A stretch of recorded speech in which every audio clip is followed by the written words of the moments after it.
TVT au cœur de l'information.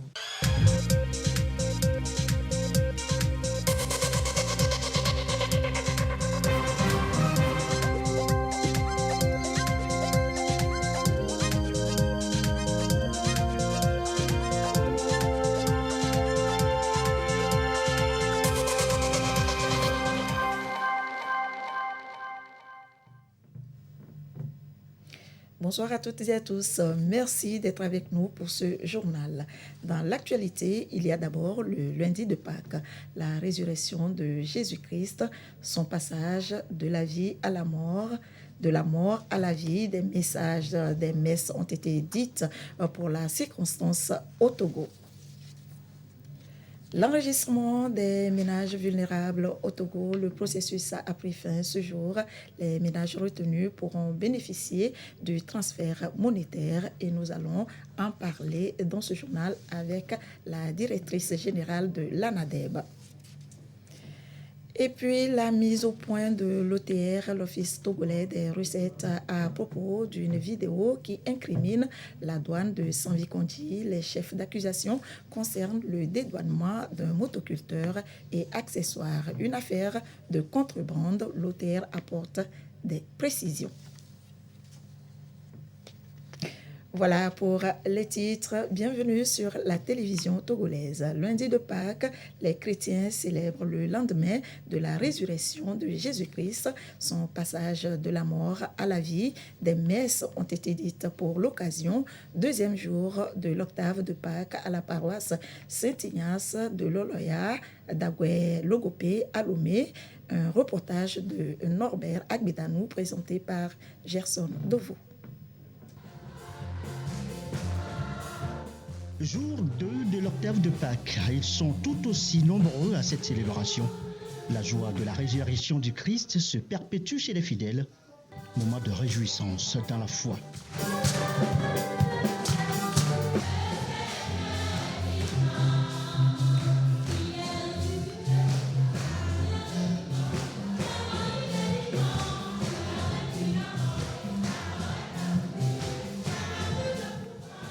Dans son homélie inspirée du livre de l'évangile de Matthieu 28, versets 8 à 15, le Père célébrant invite les fidèles à demeurer témoins de la résurrection du Christ, à vivre dans la vérité. Me voici, je vous envoie maintenant vers mes frères. Jésus donne le rendez-vous à ses apôtres à Galilée. Et au même moment, l'évangile nous dit que les soldats qui gardaient aussi le tombeau allaient aussi pour raconter à leur chef, les grands prêtres, que Jésus est ressuscité. D'abord, nous constatons qu'il y a deux personnes qui maintenant envoient en mission et leur mission est différente. D'abord, il y a Jésus qui envoie ces deux femmes vers ses apôtres pour annoncer sa résurrection. C'est ça la vérité. Et de l'autre côté, il y a les grands prêtres qui envoient aussi les soldats d'aller dire aux autres que le Christ n'est pas ressuscité, que ce sont ces apôtres qui sont venus prendre son corps. La contre-vérité. Au moment où ces soldats devaient aller dire cette contre-vérité, la vérité est déjà éclatée. Tout le monde est au courant de la résurrection du Christ. C'est ça qu'il est question. Quand on raconte le Christ est ressuscité, on doit le témoigner, on doit l'annoncer à tout le monde. Et c'est ce que ces deux femmes ont fait. Message bien accueilli.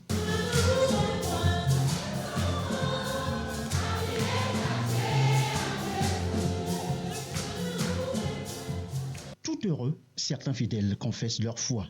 Nous nous réjouissons que Jésus est venu nous sauver. Sans sa résurrection, nous ne pouvons rien. Si Jésus est mort et il ne s'est pas ressuscité, nous ne pouvons pas avoir cette vie. La résurrection du Christ est le soubassement de notre foi. Sans la résurrection du Christ, nous n'avons pas d'espérance. Cette résurrection apporte à tout un chacun de nous la joie, le bien-être. Renvoyés en mission, les fidèles sont appelés à proclamer, à témoigner de la résurrection du Christ, fondement de la foi chrétienne. Dans le même contexte, la cantate de Pâques ou opéra de Pâques organisé au Palais des Congrès de Lomé, événement à mettre à l'actif de l'ONG IYF International Youth Fellowship pour faire revivre au public la passion du Christ et sa résurrection. Marie-Thérèse Nabédé, Clarisse Atticle. Opéra de Pâques. Sur scène, la passion du Christ, il y a de cela 2000 ans, mimé avec talent. Le dernier repas de Jésus partagé avec ses disciples. Des instants insoutenables, son arrestation. Sa condamnation à mort.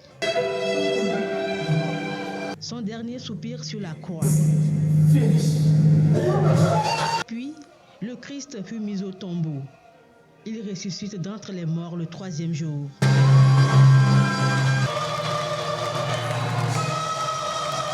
Plus qu'une mise en scène, des moments de méditation qui ravivent la foi et l'espérance des spectateurs. J'ai vu la chair de poule ce soir.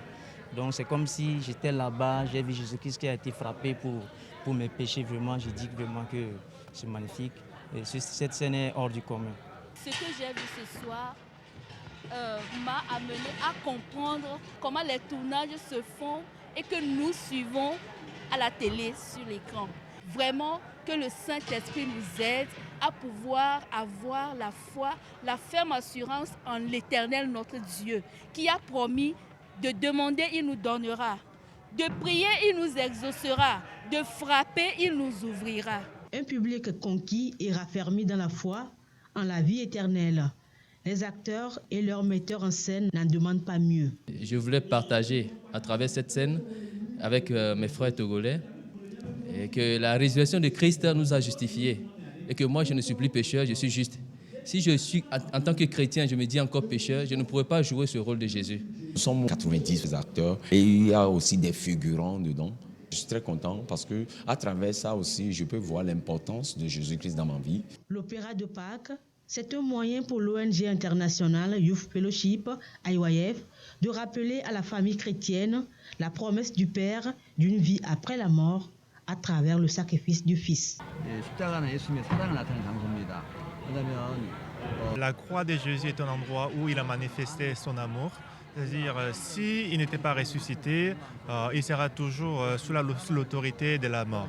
Mais comme il a vaincu la mort et qu'il est ressuscité, cela veut dire que quelle que soit la maladie, les problèmes, les difficultés auxquelles nous faisons face, si on se rappelle l'amour de Jésus-Christ qui est mort sur la croix, à travers sa force aussi, nous pouvons triompher, nous pouvons surmonter. C'est ce qu'on voulait transmettre à la population togolaise. Opéra de Pâques, une soirée teintée de belles notes musicales et chorégraphiques, assurée respectivement par la chorale Cessori Juniors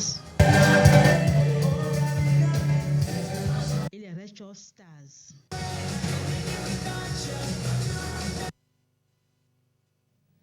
Pour Pâques, le pape François dénonce les obstacles à la paix dans le monde. Le pape François a exprimé sa vive inquiétude devant quelques 100 000 fidèles massés sur la place Saint-Pierre au Vatican en raison des attaques ces derniers jours au Proche-Orient.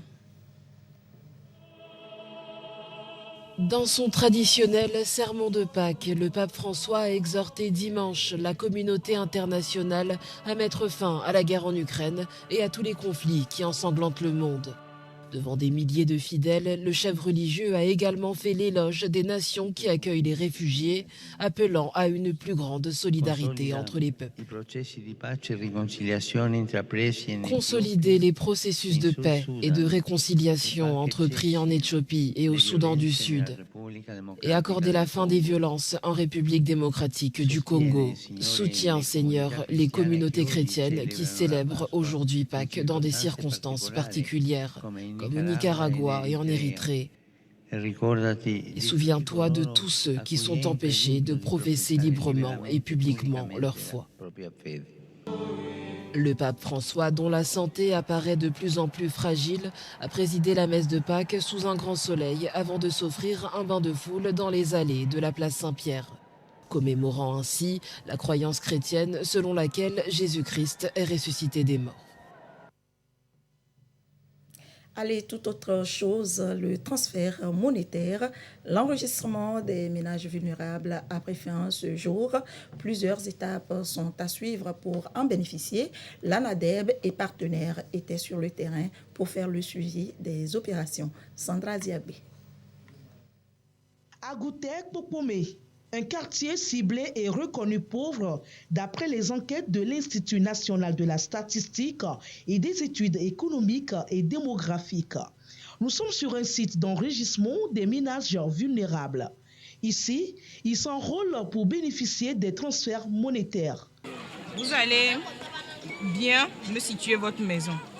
Je suis juste à côté. Si je viens là-bas, je demande après quel nom pour vous identifier. Madame Aziabede. Madame Aziabede. Okay. Vous êtes au nombre de combien mangés dans la même marmite? Nous sommes au nombre de 5. Vous allez me donner le nom de votre mari s'il est vivant. 97 24. 24. Voilà des exercices auxquels sont soumis ces enrôlés pour s'identifier. Ils reconnaissent leur état de vulnérabilité et désirent l'appui du gouvernement.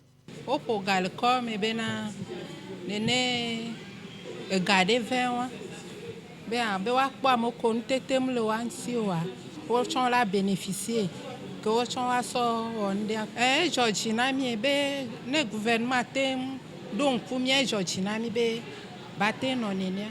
Le financement de ce projet de filets sociaux et services de base, transfert monétaire, est conjointement assuré par la Banque mondiale et l'Agence française de développement.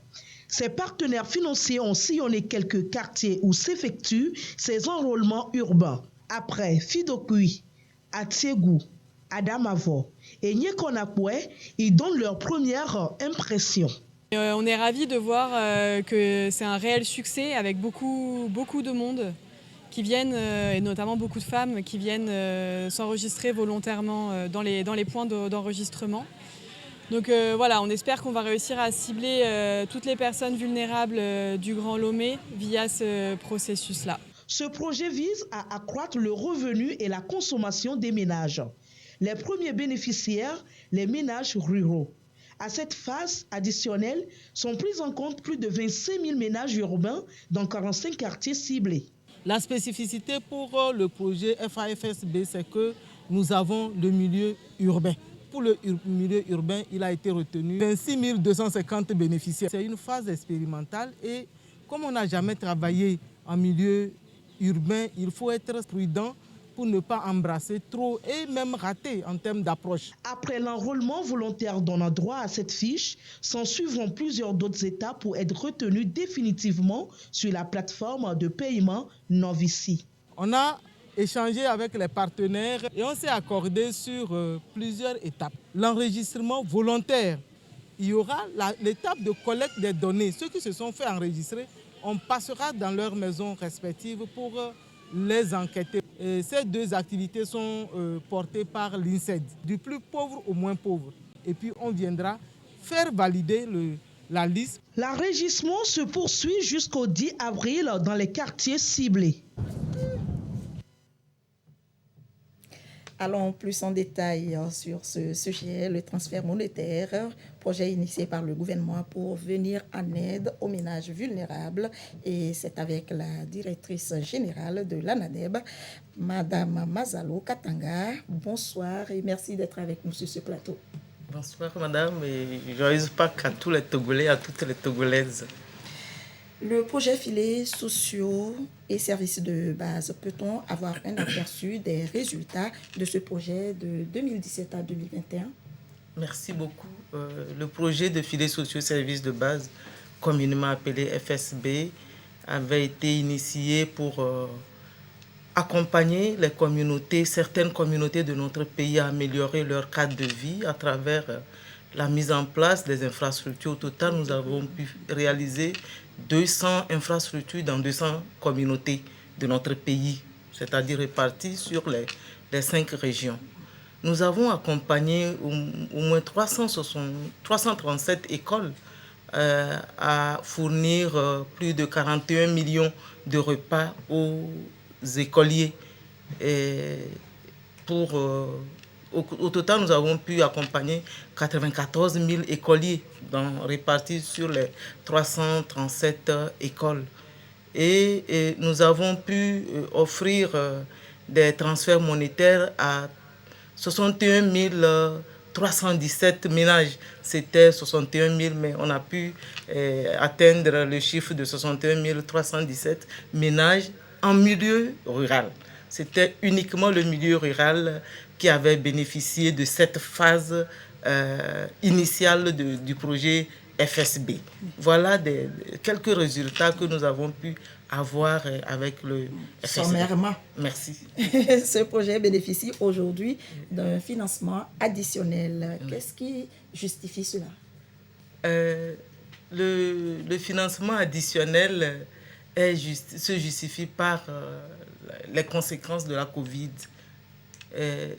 Quand nous avons démarré, vous voyez que nous avons commencé en 2017, mais les transferts monétaires ont commencé véritablement en 2019 parce que ça respecte un long processus. Donc les paiements ont démarré autour de fin 2018-2019 et puis nous voilà avec la Covid qui a compromis, qui ne nous a pas permis de réaliser tous les résultats qu'on voudrait. Parce que vous voyez, les gens, quand ils ont de l'argent, les ressources qu'on met à leur disposition, c'était d'abord pour qu'ils améliorent leur consommation, l'alimentation, qu'ils puissent s'occuper de la santé des membres de la famille, de l'éducation des enfants. Et même d'entreprendre certaines petites activités qui donneraient des ressources, des revenus aux ménages. Mais malheureusement, vous voyez, avec la Covid et les restrictions, il y avait des marchés. Vous voyez, en milieu rural, le seul endroit où on va avoir de l'argent, on va vendre ou on va acheter, c'était le marché. Et certains de ces marchés ne s'animaient plus comme ils devaient s'animer. Donc, ceci n'a pas permis à tous ces ménages-là de tirer vraiment un meilleur profit de ce projet. Et donc, le gouvernement a senti le besoin de penser à une phase additionnelle pour étendre ces transferts monétaires à plus de ménages. Et pourquoi pas essayer de regarder du côté urbain la possibilité aussi de faire les transferts monétaires. Voilà un peu des éléments qui justifient d'où le financement additionnel. Oui, et quelles en sont les particularités? Merci, madame. La grande particularité, c'est que les transferts monétaires se déroulent dans cette phase en zone urbaine. Parce que depuis qu'on a commencé les transferts monétaires dans notre pays, c'est toujours le milieu rural. Et donc, pour cette fois-ci, nous avons le Grand Lomé qui bénéficie de cet accompagnement. Donc, des populations du Grand Lomé vont bénéficier de ces transferts monétaires. Et l'autre particularité, c'est que cette fois-ci, on en a fait un aspect de ce projet, c'est d'accompagner certains ménages à la réalisation des activités génératrices de revenus avec un accompagnement plus rapproché. Avant, c'était juste des sensibilisations qu'on faisait à l'endroit de ces bénéficiaires, mais maintenant, on va travailler de façon plus soutenue avec des ménages pour voir ce que donneraient des transferts monétaires appuyés d'un accompagnement spécifique. Voilà les deux éléments qui constituent un peu la nouveauté avec ce qui se faisait avant. Oui. Avec le financement additionnel. Oui, madame. Depuis le 20 février 2023, l'ANADEB a démarré avec l'INSED le processus de ciblage des bénéficiaires dans 45 quartiers du Grand Lomé. Quel bilan à ce jour? Merci beaucoup. L'élément qui vient de passer nous en dit long. Je dirais que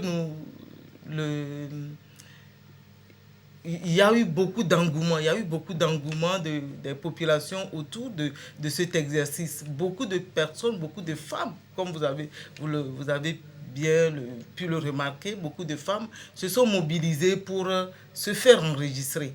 Vous voyez, on ne peut pas démarrer comme on l'a fait en milieu rural où on passe systématiquement dans toutes les maisons pour collecter les données sur les ménages. Mais ici, on a commencé par cette phase de pré-enregistrement. Donc, celui qui se sent vulnérable a l'opportunité d'aller s'inscrire volontairement.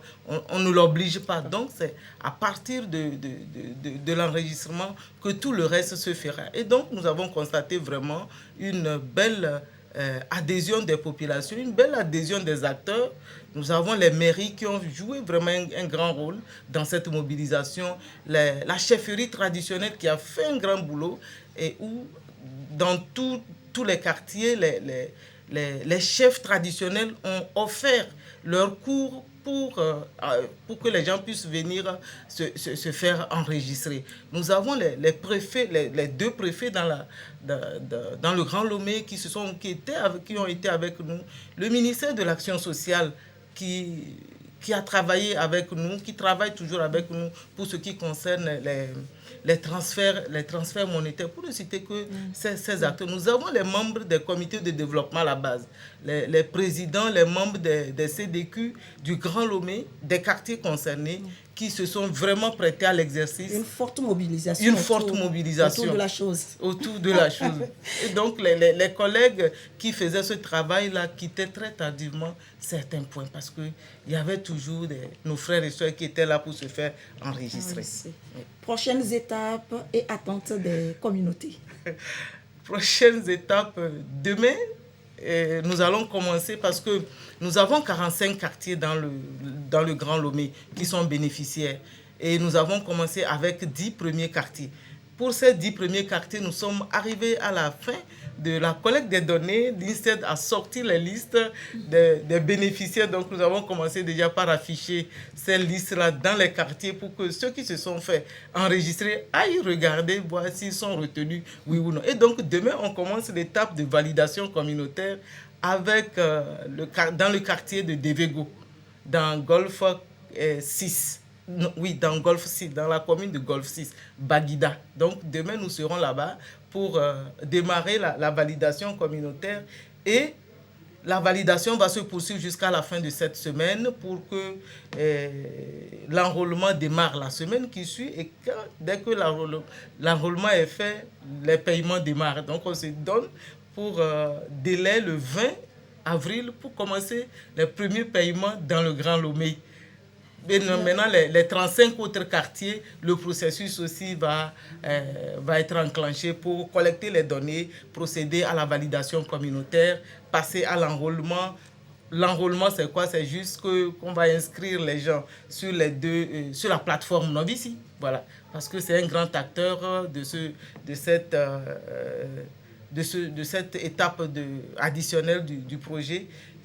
Tous les paiements se font par la plateforme Novici. Et donc, voilà, on va les enregistrer. Et puis après, les deux sociétés de téléphonie mobile, Togocom et Move Africa, vont commencer par envoyer des ressources sur les portables des bénéficiaires.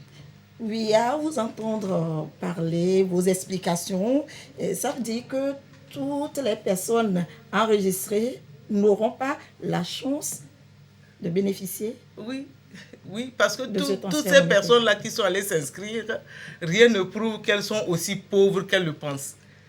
Voilà. Donc des enquêtes seront menées. Oui, c'est l'enquête qui va permettre à l'INSED de nous dire voilà, telle personne est vulnérable et peut bénéficier des transferts monétaires. Et telle autre personne, non. Bon, parce que quand tout le monde entend parler de l'argent, on se dit, ben, pourquoi pas moi aussi, je suis togolais. Et comme c'est un projet du gouvernement togolais, je peux bénéficier de ces transferts monétaires. Voilà pourquoi l'INSED est là, il fait son travail et nous donne la liste des bénéficiaires à accompagner. Et quel rôle jouent les communes dans le cadre de ce projet? Oui, je le disais tantôt, oui. Les mairies jouent un grand rôle parce que c'est eux les responsables de ces territoires. Voilà. Ils sont là et c'est sur leur territoire. C'est eux-mêmes les principaux, les premiers bénéficiaires. Parce que si un maire a une population assez pauvre, son travail va être compliqué. Donc maintenant que le gouvernement vient lui donner un coup de pouce avec ses transferts monétaires à l'endroit de ces populations, c'est ces mairies-là qui jouent aujourd'hui vraiment le rôle de mobilisation. Parce que pour informer les populations. Nous avons eu besoin vraiment des maires parce que également ce sont eux qui connaissent les limites des quartiers qui sont retenus. Nous ne pouvons pas tout savoir. Donc c'est les maires qui sont là et qui aident à clarifier là où il y a des difficultés entre différentes communautés parce que je peux penser que je suis de Devego alors que je ne le suis pas. Et je vais vouloir venir me faire enregistrer. Donc il y a toutes ces questions-là que les mairies ont essayé de nous aider à régler avec les chefferies traditionnelles. Merci Madame Mazalo Katanga d'être passée sur ce plateau et merci pour cet éclairage. Merci beaucoup Madame. Venons-en à cette affaire de dédouanement d'un motoculteur et accessoires. Le sieur d'Adagbe Ouensou incrimine la douane de Sanvikonji d'avoir pris une certaine somme sans certitude sur un précédent envoi sans reçu. Une affaire de contrebande selon l'OTR qui apporte des éclairages dans ce reportage de Clarisse Attigley. J'ai voulu envoyer il y a de cela 3 mois une machine agricole. Depuis le 22 mars 2023, cette vidéo fait la une sur les réseaux sociaux. Le sieur Valère Tadagbe Ouensou accuse les agents du bureau des douanes togolaises de Sanvikondi à la frontière entre le Togo et le Bénin du racket sur les frais de dédouanement d'un motoculteur et accessoires. Interpellé, l'Office togolais des recettes OTR par l'entremise de la presse apporte des éclaircissements. En réponse aux allégations du sieur Valère Tadagbe Ouensou dans la vidéo, incriminant la douane de Sanvikonji d'avoir pris une somme de 100 000 ou 200 000 sans certitude sur un précédent envoi sans reçu et que le transitaire lui réclame 196 000 francs CFA pour les formalités du présent motoculteur et ses accessoires au niveau de la douane et de la police, je voudrais préciser que les dispositions et les procédures de dédouanement mises en place ne permettent pas de passer la douane avec une marchandise sans document douanier. Et si ce n'est pas le cas pour le sieur, alors ces premiers envois seraient passés par des voies de contrebande. S'agissant du motoculteur objet de la vidéo en question, il s'avère nécessaire de rappeler que le bureau de Sanvikonji n'a perçu qu'un montant total de droits et taxes de douane s'élevant à 23 020 francs CFA, figurant sur le bordereau de paiement de Ségus. Pour faire la lumière totale sur cette affaire, une équipe a investigué sur le terrain, rencontré les différents protagonistes et écouté chacun d'eux. Les déclarants ont reconnu les faits tels que cités plus haut et déclaré qu'ils avaient réclamé une somme de 100 000 francs CFA à sieur Valère Tadagbe Ouensou en tenant compte de son attitude de ne pas vouloir payer leurs prestations de service, montant que le commanditaire de l'opération aurait payé par l'entremise du transporteur, j'ai nommé le chauffeur. Le motoculteur étant un matériel agricole devant bénéficier de l'exonération de certains droits et taxes, une déclaration simplifiée ou DS4 sollicitée par les commissionnaires agréés en douane aux premiers abords rend cet avantage impossible. Ils ont été alors invités à faire plutôt une déclaration de mise à la consommation IM4 avec le code additionnel 342 qui permet de bénéficier de ces exonérations. Ainsi, avec une valeur de 600 000 francs CFA, la machine a généré des droits et taxes de douane de 23 020 francs. Ajoutés aux frais de Ségus, 11 800 francs CFA et 1 000 francs CFA pour la chambre de commerce. Le bordereau de paiement Ségus porte alors un montant total de 35 820 francs. Toutefois, il est mentionné dans le rapport qui m'a été soumis que suite aux plaintes des déclarants cités plus haut, le chef visite les a graciés du paiement du travail extra-légal TL dû, qui est normalement de 5 000. Cette polémique nous a permis de constater que plusieurs méconnaissent les règles élémentaires du dédouanement et le Code des douanes nationales, ainsi que les dispositions communautaires. L'OTR prend la mesure de l'urgence d'intensification de la vulgarisation des tests, mais aussi du rôle parfois nocif des intermédiaires dans les procédures douanières. Apporter la bonne information aux opérateurs économiques sur leurs droits et obligations. Telle est notre mission. Les commissionnaires agréés en douane qui ont mené l'opération de dédouanement ont aussi donné leur version des faits. Sur la déclaration, de 23 000 ajouté au service, ce qui faisait en tout 35 80 francs. C'était tout ce qu'on avait à payer à la douane. En plus de la caution à la maison conscientaire de 10 000 francs, ajouté aux 35 000 et quelques qu'on a payé à la banque. Tout ce qu'on a eu à dépenser. Mais dans la vidéo de M. Valère a parlé des sommes. Je n'ai jamais eu à recevoir de lui, parce que c'est le chauffeur en personne ici qui nous a amené un montant de 100 000 francs avec lequel nous avons traité le dossier. Et au cours du traitement du dossier, nous avons utilisé un montant d'environ 46 000.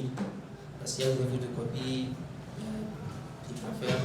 Donc, et le montant restant, étant donné que nous étions 3 sur le dossier, nous nous sommes servis du montant restant pour nous honorer, que nous sommes partagés.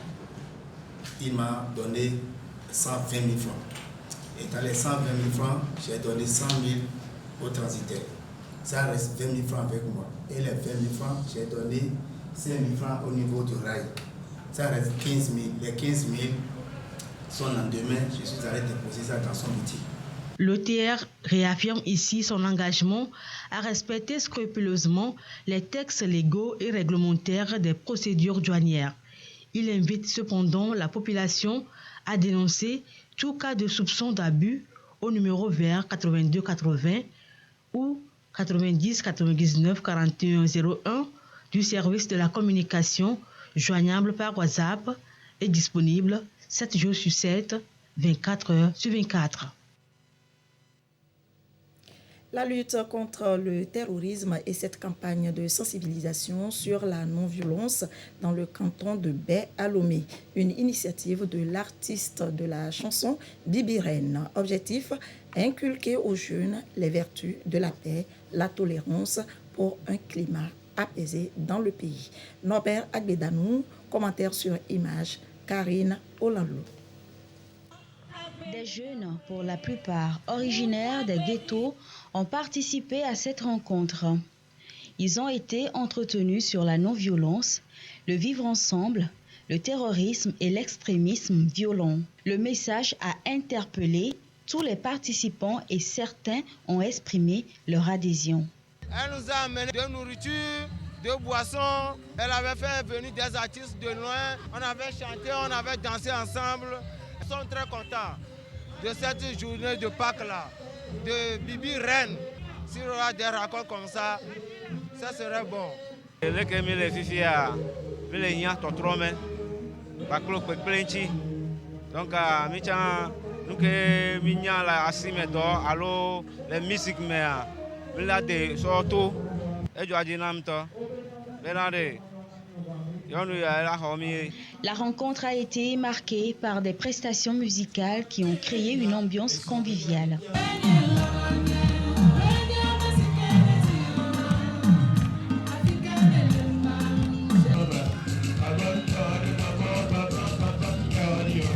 En plus des conseils et des échanges, les jeunes ont été invités à entreprendre des activités génératrices de revenus.